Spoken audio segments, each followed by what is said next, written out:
back to the channel. It is Brianna. If you're new here, go on ahead and hit the like button on this video. Go ahead and subscribe. I would love that so much. And then if you're gonna do all that, you might as well hit the notification bell so you can stay up to date with what's popping and going on the channel. I'm really excited about this video today, honestly. So this video is gonna be all about kind of just like my top 5 food or consumables that I recommend for singing. I have a video that's kind of like the opposite of that, 5 things you should avoid to improve your singing, but this one is kind of just what things to incorporate in your diet to have the optimal singing voice. And this also I think applies to just your optimal talking voice as well. I don't know about you guys, but right now I'm on Zoom a lot more, and being on Zoom, you have a tendency to feel the need to be heard, and so a lot of times you're gonna talk louder than you would in a normal interaction with people face to face. And so these are some really good vocal health tips that I think right now are so needed, and so I hope that you find just a smidget of information useful in this thing. And without further ado, here it is. Number 1. So number 1 is gonna be kind of something that I feel like isn't as self-explanatory as a lot of these other things on this list, but you're gonna want to consume foods that are rich in vitamin A. So vitamin A has a lot of good properties, but mostly it helps to coat your membranes, keeping them hydrated, which is essentially what all of these things have in common to some degree or extent: hydration. I'll let you guess what number 5 is gonna be. But vitamin A rich foods, so like your leafy greens, yellow vegetables like squash. I don't really know what other yellow vegetables there are, but peaches, mangoes, melons, things of that nature all have lots of vitamin A in them, and those are really good for you. Those are also really water dense foods. So do you see the connection? Maybe. Number two is gonna just be like fresh fruits.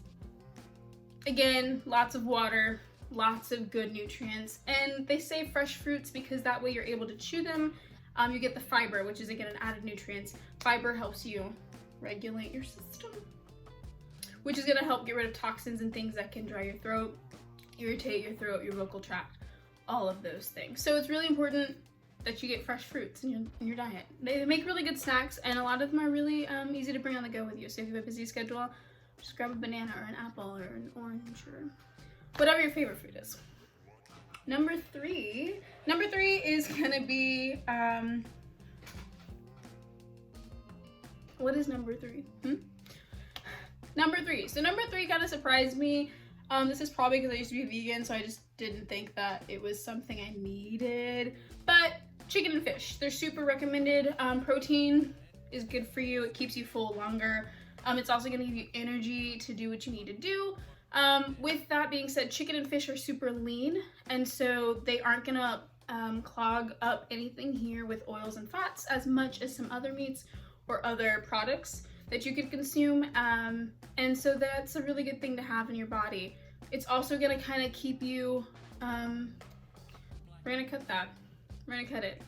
I would say though, try not to make anything too salty. The salt will dry you out, and that's really the opposite of what we're going for. Number 4. So number 4 is something that I found out in high school, but you gotta be careful with this one. So number 4 is honey. Honey is really cool. It's got some antibacterial properties, which can keep your throat from getting infected. Excuse me. It also coats your throat a little bit with kind of a protective layer and can prevent strain, which is super nice. They recommend consuming honey, maybe after a long day of singing or beginning of a day of like performing. So not something you should really have probably like right around your biggest moment of singing, but something that's kind of a preventative or a healing factor. Super useful, but it is like basically straight sugar, so do be careful. A lot of times sugary things like that can cause mucus to build up if you overdo it. They also can just not be comfortable, so just be careful. And last but not least, number 5, you've probably guessed it by now, but if you haven't, water. But not any water. Room temperature water is the best, just because cold water, I mentioned this in my other video about foods not to eat. I'll put it somewhere here maybe. But foods not to eat. Cold water is really bad. It can cause your vocal folds to just be a little really tense and rigid. Whereas the warm water, or room temperature water, excuse me, is going to help your vocal folds to be a little bit more relaxed, at ease, and that's when you're going to make your best sound. That being said, a lot of people are always like, oh, what about tea? Well, tea is really good too, but you want a tea that is herbal, so no caffeine. We don't want caffeine if we can avoid it. And you want a tea ideally that's got some licorice root in it. If you've ever heard of Throat Coat, I can't think of the brand that makes it. It's probably for the best. But Throat Coat tea works wonders, you guys. It's got licorice root in it, which I will say is an acquired taste of sorts. But if you put a little honey and a little lemon in it, which both have antibacterial properties and very helpful for the voice, for the throat, it is a miracle drink, okay? Licorice root is literally proven to help soothe the throat, calm it down. After a long day of singing, I used to sing maybe 6-7 hours a day. Throat Coat was the only reason I could literally go to sleep and wake up the next day and do it all again.